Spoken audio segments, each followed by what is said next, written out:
Selamat malam, salam sejahtera. Terima kasih karena bersama dengan saya di Nazlin Unity Channel.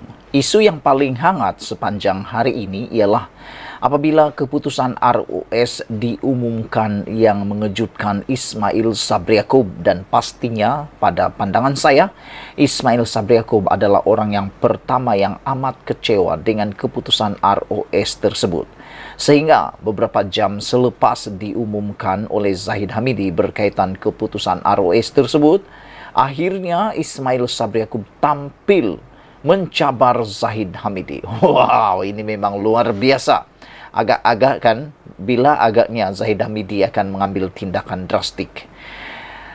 Apa yang berlaku selepas 2 jam diumumkan RUS telah pun meluluskan usul untuk jawatan Presiden dan Timbalan Presiden UMNO tidak dipertandingkan, ialah apabila Ismail Sabri Yaakob dengan berani dan gagah beraninya tampil mencabar Zahid Hamidi untuk menunjukkan surat RUS.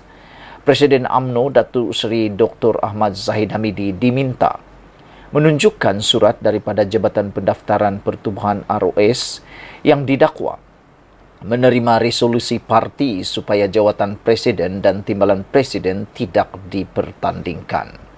Perkara itu disuarakan Naib Presiden UMNO Datuk Seri Ismail Sabri Yaakob berikutan polemik status usul tambahan yang diluluskan Perhimpunan Agung PAU 2022 membabitkan 2 jawatan tertinggi parti berkenaan, iaitu Presiden dan Timbalan Presiden. Sebelum ini kita mengetahui bahawa Ismail Sabri Yaakob tidak langsung mencalonkan dirinya untuk mana-mana jawatan dalam pemilihan UMNO pada bulan Mac ini. Apa yang berlaku, Ismail Sabri Yaakob menekankan bahawa beliau belum mengambil keputusan sekiranya beliau akan bertanding sekiranya RUS membatalkan usul PAU 2022 untuk tidak mempertandingkan 2 jawatan tertinggi UMNO, iaitu Presiden dan Timbalan Presiden UMNO. Ramai penganalisis politik dan pemerhati politik menjangkakan Ismail Sabri Yaakob sebenarnya menanti RUS membatalkan keputusan tersebut semata-mata untuk beliau cuba bertanding bagi jawatan Presiden UMNO dan untuk cuba-cuba mencabar Zahid Hamidi.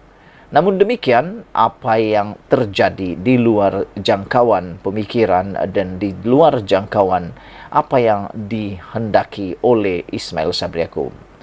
Yang dijangka RUS akan membatalkan usul tersebut, akhirnya lain pula yang jadi. Perkara itu disuarakan oleh Naib Presiden UMNO, iaitu Datuk Seri Ismail Sabri Yaakob, untuk mahu supaya Zahid Hamidi menunjukkan surat daripada Jabatan Pendaftaran Pertubuhan RUS yang didakwa menerima resolusi parti tersebut. Menurut Ismail Sabri Yaakob, dia minta supaya Ahmad Zahid tunjuk surat RUS. Elok juga kalau boleh tunjuk surat sebab ada 2 laporan media berbeza, kata beliau. Satu, kata RUS tolak, tapi tak sampai 1 hari kata dah luluskan pula. Semua orang keliru, kata beliau. Saya pun baca laporan media juga, katanya ketika dihubungi Berita Harian hari ini.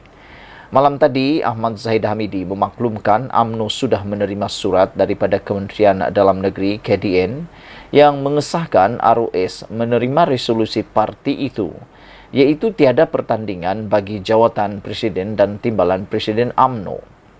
Presiden UMNO itu dilaporkan berkata, RUS meluluskan usul PAU 2022 supaya 2 jawatan tertinggi parti itu tidak dipertandingkan pada pemilihan tahun ini. Katanya, perkembangan terbaru itu diterima menerusi surat daripada Kementerian Dalam Negeri semalam.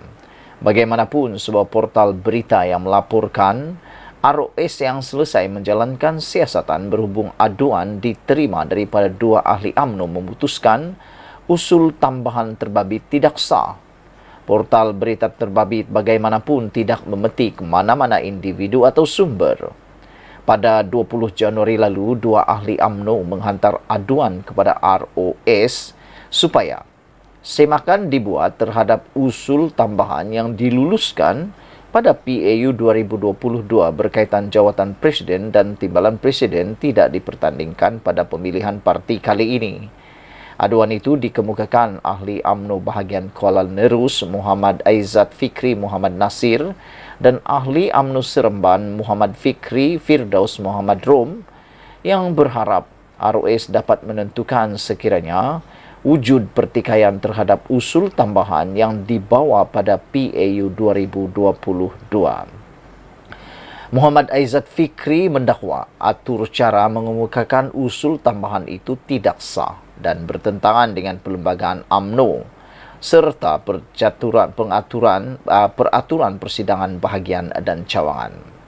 Ismail Sabri yang juga bekas Perdana Menteri turut menggesa ROS membuat keputusan segera bagi menentukan sama ada keputusan PAU itu sah atau tidak sebelum pemilihan parti pada 18 Mac ini.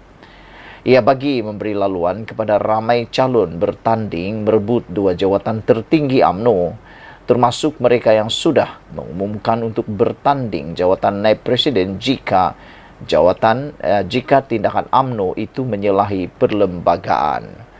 Saudara-saudara sekalian, menerusi laporan di Malaysia kini, Ismail Sabri juga telah pun meminta supaya Zahid menunjukkan surat kelulusan ROS.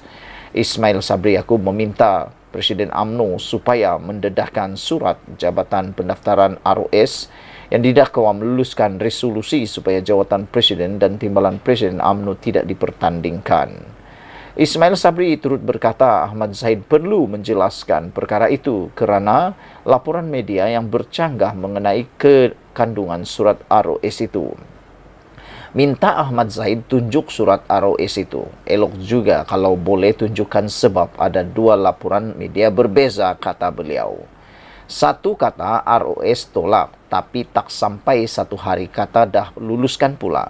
Semua orang keliru, kata Ismail Sabri Yaakob. Saya pun baca laporan media juga, kata beliau.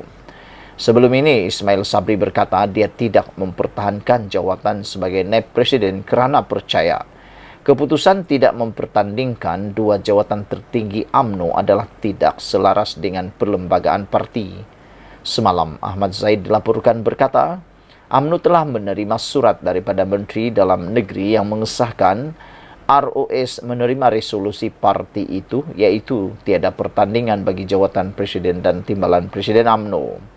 Pada 20 Januari lalu, dua ahli UMNO memfailkan notis bantahan kepada ROS berhubung ketetapan untuk tidak mempertandingkan dua jawatan tertinggi itu. Saudara, sebelum kita berpisah, sila tinggalkan komen anda dan mohon kiranya anda tekan butang subscribe untuk mendapatkan isu-isu terkini daripada channel ini. Sekian dulu Malaysia kita punya, kita jaga sama-sama cintai Malaysiaku. Bye-bye.